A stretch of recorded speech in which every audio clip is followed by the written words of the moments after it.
जय माता दी।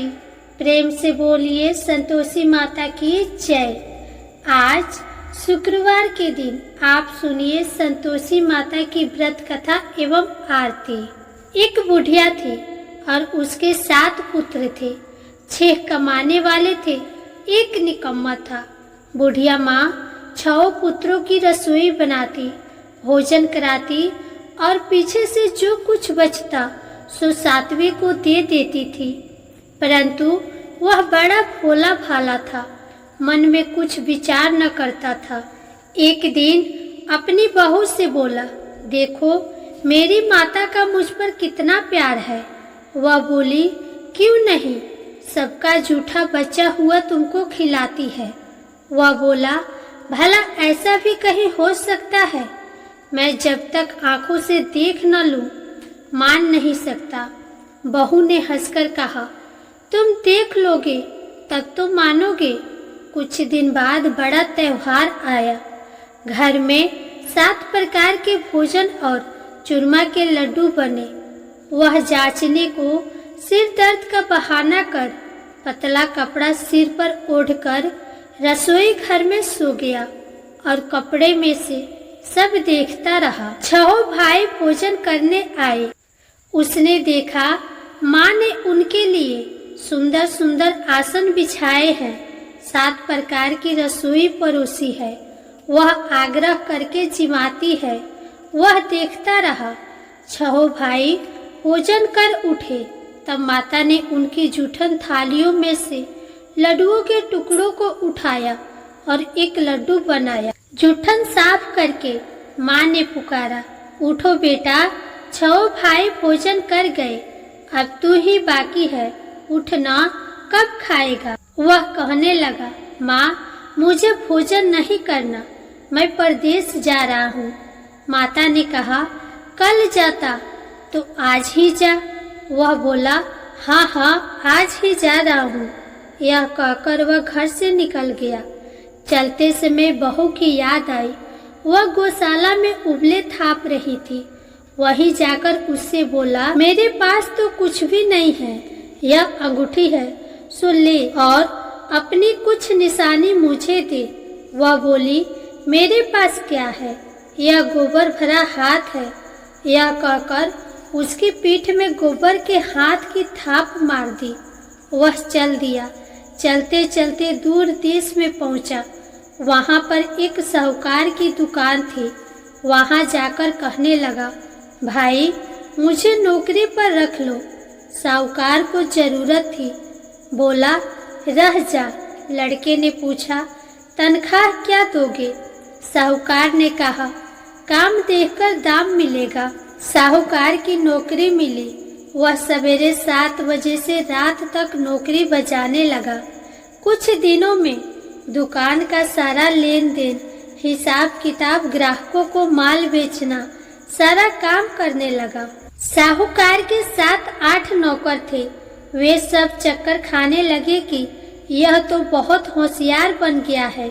सेठ ने भी काम देखा और 3 महीने में उसे आधे मुनाफे का साझेदार बना लिया। वह 12 वर्ष में ही नामी सेठ बन गया और मालिक सारा कारोबार उस पर छोड़कर बाहर चला गया। अब बहू पर क्या बीती सो सुनो। सास ससुर उसे दुख देने लगे। सारी गृहस्थी का काम करा के उसे लकड़ी लेने जंगल में भेजते। इसी बीच घर की रोटियों के आटे से जो भूसी निकलती उसकी रोटी बनाकर रख दी जाती और फूटे नारियल के खोपरे में पानी। इस तरह दिन बीतते रहे। एक दिन वह लकड़ी लेने जा रही थी कि रास्ते में बहुत सी स्त्रियां संतोषी माता का व्रत करती दिखाई दी। वह वहां खड़ी हो कथा सुनकर बोली, बहनों, यह तुम किस देवता का व्रत करती हो और इसके करने से क्या फल मिलता है? इस व्रत के करने की क्या विधि है? यदि तुम अपने व्रत का विधान मुझे समझाकर कहोगी तो मैं भी तुम्हारा एहसान मानूंगी। तब उनमें से एक स्त्री बोली, सुनो, यह संतोषी माता का व्रत है। इसके करने से निर्धनता, दरिद्रता का नाश होता है और लक्ष्मी आती है। मन की चिंताएं दूर होती है। घर में सुख होने से मन को प्रसन्नता और शांति मिलती है। निपुत्र को पुत्र मिलता है। प्रियतम बाहर गया हो तो जल्दी आता है। कुंवारी कन्याओं को मनपसंद वर मिलता है। राजद्वारे में बहुत दिनों से मुकदमा चल रहा हो तो खत्म हो जाता है। सब तरह से सुख शांति, घर में धन जमा होता है, पैसा जायदाद का लाभ होता है, रोग दूर हो जाता है और जो कुछ मन में कामना हो वे सब इस संतोषी माता की कृपा से पूरी हो जाता है। इसमें संदेह नहीं है। वह पूछने लगी, यह व्रत कैसे किया जाता है, यह भी बताओ तो बड़ी कृपा होगी।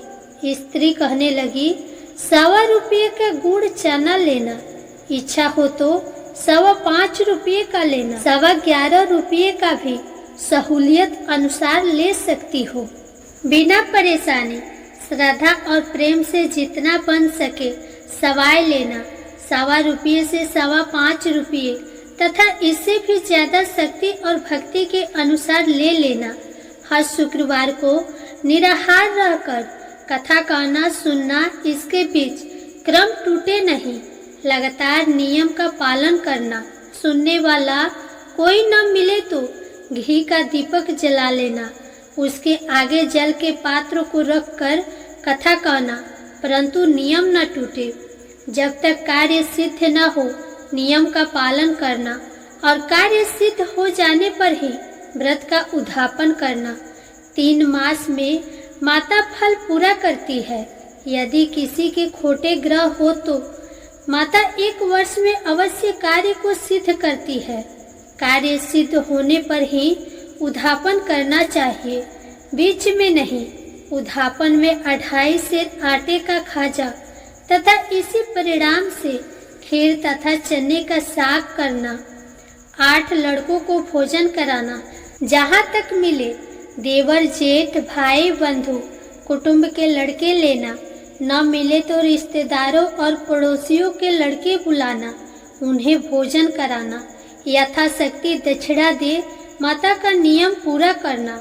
उस दिन घर में कोई खटाई न खा पावे, इस बात का ध्यान रखना। यह सुनकर बुढ़िया के लड़के की बहू चल दी। रास्ते में लकड़ी के बोझ को बेच दिया और उन पैसों से गुड़ चना ले माता के व्रत की तैयारी कर आगे चले और सामने मंदिर देख पूछने लगे, यह मंदिर किसका है? सब कहने लगे, संतोषी माता का मंदिर है। यह सुन माता के मंदिर में जा माता के चरणों में लौटने लगी। दिन होकर विनती करने लगी, माँ मैं निपट मूर्ख हूँ, व्रत के नियम कुछ नहीं जानती, मैं बहुत दुखी हूँ। हे माता जगजननी, मेरा दुख दूर कर, मैं तेरी शरण में हूँ। माता को दया आई। एक शुक्रवार बीता कि दूसरे शुक्रवार को ही उसके पति का पत्र आया और तीसरे को उसका भेजा हुआ पैसा भी आ पहुंचा। यह देख जेठानी मुंह सिकुड़ने लगी, इतने दिनों में पैसा आया, इसमें क्या बड़ाई है? लड़के ताने देने लगे। काकी के पास अब पत्र आने लगे, रुपया आने लगा। अब तो काकी की खातिर बढ़ेगी, अब तो काकी बुलाने से भी नहीं बोलेगी। बेचारी सरलता से कहती, भैया पत्र आवे रुपया आवे तो हम सबके लिए अच्छा है। ऐसा कहकर आंखों में आंसू भरकर संतोषी माता के मंदिर में आ मातेश्वरी के चरणों में गिरकर रोने लगी। माँ, मैंने तुमसे पैसा नहीं मांगा, मुझे पैसे से क्या काम है? मुझे तो अपने सुहाग से काम है। मैं तो अपने स्वामी के दर्शन और सेवा मांगती हूँ। तब माता ने प्रसन्न होकर कहा, जा बेटी, तेरा स्वामी आएगा। यह सुन खुशी से बावली हो घर में जाकर काम करने लगी। अब संतोषी माँ विचार करने लगी, इस भोली पुत्री से मैंने कह तो दिया तेरा पति आवेगा, पर आवेगा कहाँ से? वह तो स्वप्न में भी इसे याद नहीं करता, उसे याद दिलाने मुझे जाना पड़ेगा। इस तरह माता बुढ़िया के बेटे के पास जा स्वप्न में प्रकट होकर कहने लगी, साहूकार के बेटे सोता है या जागता है? वह बोला, माता सोता भी नहीं हूँ, जागता भी नहीं हूँ, बीच में ही हूँ, कहो क्या आज्ञा है? माँ कहने लगी, तेरा घर बार कुछ है या नहीं? वह बोला, मेरा सब कुछ है माता, माँ बाप भाई बहन बहू, क्या कमी है? माँ बोली, भोले पुत्र, तेरी स्त्री घोर कष्ट उठा रही है, माँ बाप उसे दुख दे रहे हैं, वह तेरे लिए तरस रही है, तू उसकी सुधि ले। वह बोला, हाँ माता, यह तो मुझे मालूम है, परंतु मैं जाऊं तो जाऊं कैसे? प्रदेश की बात है, लेन देन का कोई हिसाब नहीं हुआ, कोई जाने का रास्ता नजर नहीं आता, कैसे चला जाऊं? माँ कहने लगी, मेरी बात मान, सवेरे नहा धोकर संतोषी माता का नाम ले, घी का दीपक जला, दंडवत कर दुकान पर जा बैठना, देखते देखते तेरा लेन देन सब चुक जाएगा, जमा माल बिक जाएगा, सांझ होते होते धन का ढेर लग जाएगा। वह सवेरे बहुत जल्दी उठा, स्नान कर संतोषी माता को दंडवत कर घी का दीपक जलाकर दुकान पर जा बैठा। थोड़ी देर में वह क्या देखता है कि देने वाले रुपये लाए, लेने वाले हिसाब लेने लगे। कोठे में भरे सामानों के खरीदार नगद दाम में सौदा करने लगे। शाम तक धन का ढेर लग गया। माता का चमत्कार देख प्रसन्न हो मन में माता का नाम लेकर घर ले जाने वास्ते गहना कपड़ा खरीदने लगा और वहाँ के काम से निपट वह घर को रवाना हुआ। इधर बहू बेचारी जंगल में लकड़ी लेने जाती है। लौटते वक्त माँ के मंदिर पर विश्राम करती है। वह तो उसका रोजाना रुकने का स्थान था। दूर से धूल उड़ती देख वह माता से पूछती है, हे माता, यह धूल कैसी उड़ रही है? माँ कहती है, हे पुत्री, तेरा पति आ रहा है। अब तू ऐसा कर, लकड़ियों के 3 बोझ बना ले, एक नदी किनारे रख, दूसरे मेरे मंदिर पर और तीसरा अपने सिर पर रख। तेरे पति को लकड़ी का गट्ठा देखकर मोह पैदा होगा। वह वहाँ रुकेगा, नाश्ता पानी बना खाकर माँ से मिलने जाएगा। तब तू लकड़ियों का बोझ उठाकर घर जाना और बीच चौक में गड्ढा डालकर 3 आवाजें जोर से लगाना, लो सासू जी, लकड़ियों का गड्ढा लो, भूसी की रोटी दो और नारियल के खोपरे में पानी दो। आज कौन मेहमान आया है? माँ की बात सुन बहू बोली, बहुत अच्छी माता, कहकर प्रसन्न हो लकड़ियों के 3 गट्ठे ले आई। एक नदी तट पर, एक माता के मंदिर पर रखा। इतने में ही एक मुसाफिर आ पहुंचा। सूखी लकड़ी देख उसकी इच्छा हुई कि अब यहीं विश्राम करे और भोजन बना खाकर गांव जाए। इस प्रकार भोजन बना विश्राम कर वह गांव को गया, सबसे प्रेम से मिला। उसी समय बहू सिर पर लकड़ी का गट्ठा लिए आती है। लकड़ी का भारी बोझ आंगन में डाल देती है और जोर से 3 आवाज देती है, लो सासू जी, लकड़ी का गट्ठा लो, भूसी की रोटी दो, नारियल के खोपरे में पानी दो। आज कौन मेहमान आया है? यह सुनकर सास बाहर आकर अपने दिए हुए कष्टों को भुलाते हुए कहती है, बहू ऐसा क्यों कहती है? तेरा मालिक ही तो आया है। आ बैठ, मीठा भात खा, भोजन कर, कपड़े गहने पहन। इतने में आवाज सुन उसका स्वामी बाहर आता है और अंगूठी देख व्याकुल हो माँ से पूछता है, माँ यह कौन है? माँ कहती है, बेटा यह तेरी बहू है। आज 12 वर्ष हो गए तू जब से गया है, तब से सारे गांव में जानवर की तरह भटकती फिरती है। काम काज घर का कुछ करती नहीं, 4 समय आकर खा जाती है। अब तुझे देखकर भूसी की रोटी और नारियल के खोपरे में पानी मांगती है। वह लज्जित हो बोला, ठीक है माँ, मैंने इसे भी देखा और तुम्हें भी देखा है। अब मुझे दूसरे घर के ताले की चाबी दो। तब माँ बोली, ठीक है बेटा, तेरी जैसी मर्जी, कहकर चाबी का गुच्छा पटक दिया। उसने तीसरी मंजिल के कमरे को खोलकर अपना सारा सामान जमाया। एक दिन में ही वहां राजा के महल जैसा ठाठ बाट बन गया। अब क्या था, वे दोनों सुखपूर्वक रहने लगे। इतने में अगला शुक्रवार आया। बहू ने अपने पति से कहा कि मुझे माता का उद्यापन करना है। पति बोला, बहुत अच्छा, खुशी से करो। वह तुरंत ही उद्यापन की तैयारी करने लगी। जेठ के लड़के को भोजन के लिए कहने गई। उसने मंजूर किया, परंतु पीछे जेठानी अपने बच्चे को सिखलाती है, देखो रे, भोजन के समय सब लोग खटाई मांगना, जिससे उसका उद्यापन पूरा ना हो। लड़के जिमने आए, खीर पेट भरकर खाई, परंतु याद आते ही कहने लगे, हमें कुछ खटाई दो, खीर खाना हमें भाता नहीं, देखकर अरुचि होती है। बहू कहने लगी, खटाई किसी को नहीं दी जाएगी, यह तो संतोषी माता का प्रसाद है। लड़के तुरंत उठ खड़े हुए, बोले, पैसा लाओ। भोली बहू कुछ जानती नहीं थी, सो उन्हें पैसे दे दिए। लड़के उसी समय जाकर इमली खरीदकर खाने लगे। यह देखकर बहू पर संतोषी माता ने कोप किया। राजा के दूत उसके पति को पकड़कर ले गए। जेठ जेठानी मनमाने खोटे वचन कहने लगे। लूट लूट कर धन इकट्ठा कर लाया था, सो राजा के दूत पकड़कर ले गए। अब सब मालूम पड़ जाएगा जब जेल की हवा खाएगा। बहू यह वचन सहन नहीं कर सकी। रोती रोती माता के मंदिर में गई। हे माता, तुमने यह क्या किया? हंसाकर अब क्या?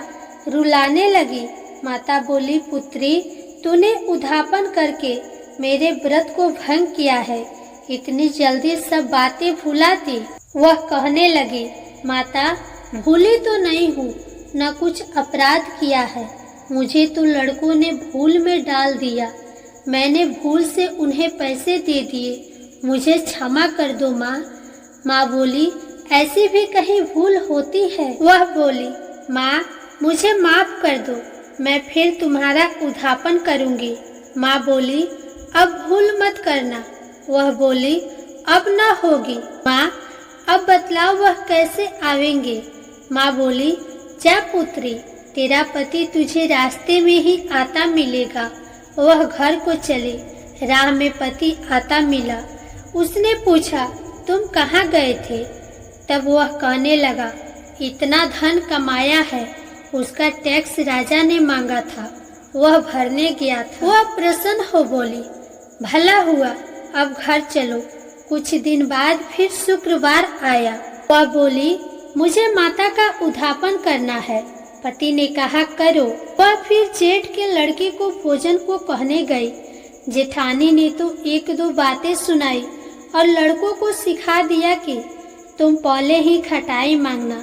लड़के कहने लगे, हमें खीर नहीं भाता, जी बिगड़ता है, कुछ खटाई खाने को देना।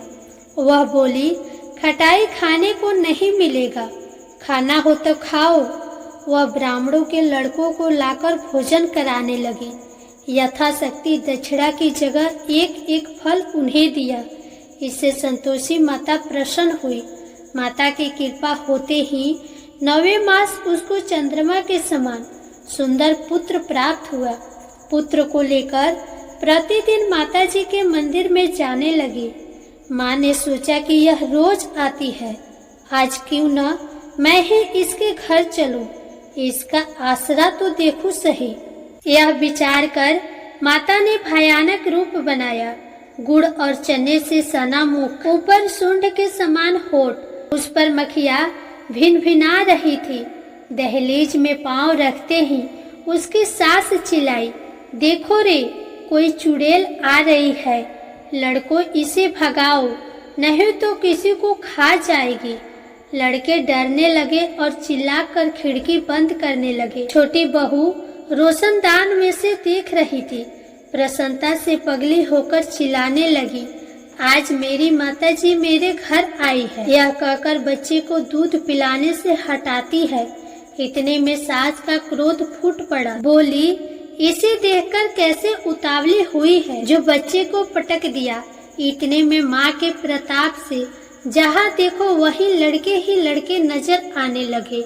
वह बोली, माँ जी, मैं जिनका व्रत करती हूँ यह वही संतोषी माता है। इतना कह झट से सारे घर के किवाड़ खोल देती है। सबने माता के चरण पकड़ लिए और विनती कर कहने लगे, हे माता, हम मूर्ख हैं, हम अज्ञानी है, पापी हैं। तुम्हारे व्रत की विधि हम नहीं जानते। तुम्हारा व्रत भंग कर हमने बहुत बड़ा अपराध किया है। हे माता, आप हमारा अपराध क्षमा करो। इस प्रकार माता प्रसन्न हुई। माता ने बहू को जैसा फल दिया वैसा सबको दे। जो पढ़े उसका मनोरथ पूर्ण हो। प्रेम से बोलो संतोषी माता की जय।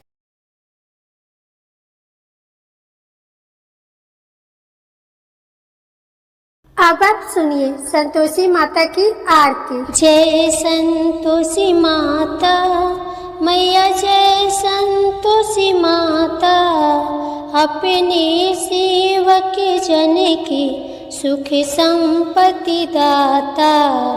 जय संतोषी माता मैया, जय संतोषी माता, सुंदर चीर सुनहरी माँ धारण कीन्हो, हीरा पन्ना दम के तन श्रृंगार लीनो।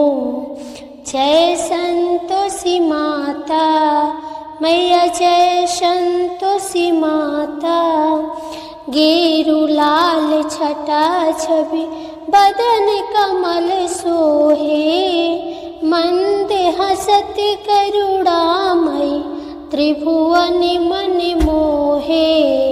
जय संतोषी माता मैया, जय संतोषी माता, स्वर्ण सिंहासन बैठी चवर ढोरे प्यारे, धूप दीप मधुमेवा भोग धरे न्यारे।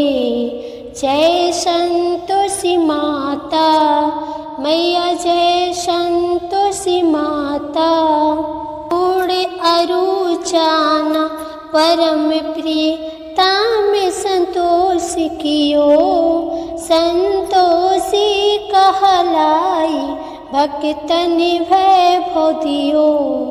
जय संतोषी माता मैया, जय संतोषी माता, शुक्रवार प्रिय मानत आज दिवस सोही, भक्त मंडली आई गाथा सुनत मोही। जय संतोषी माता मैया, जय संतोषी माता, मंदिर जगमग ज्योति मंगल ध्वनि छाई, विनय करे हम बालक चरणन सिर नाई। जय संतोषी माता मैया, जय संतोषी माता, भक्ति भाव में पूजा अंग कीर्ति की जय, जो मन बसे हमारे इच्छा फल दीजय। जय संतोषी माता मैया, जय संतोषी माता, दुखी दरिद्री रोगी संकट मुक्त किए, बहु धन धान भरे घरे सुख सौभाग्य दिए। जय संतोषी माता मैया, जय संतोषी माता, ध्यान धरो जो नर तीरो, मन वांछित फल पायो, पूजा कथा श्रवण करे घर आनंद आयो।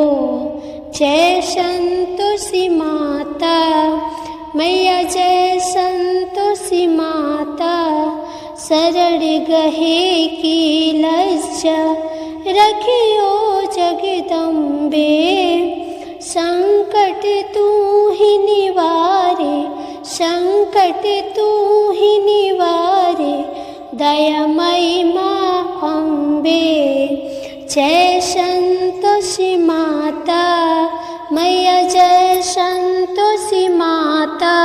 संतोषी माँ की आरती जो कोई नर गावे, रिद्धि सिद्धि सुख संपत्ति जी भर के पावे।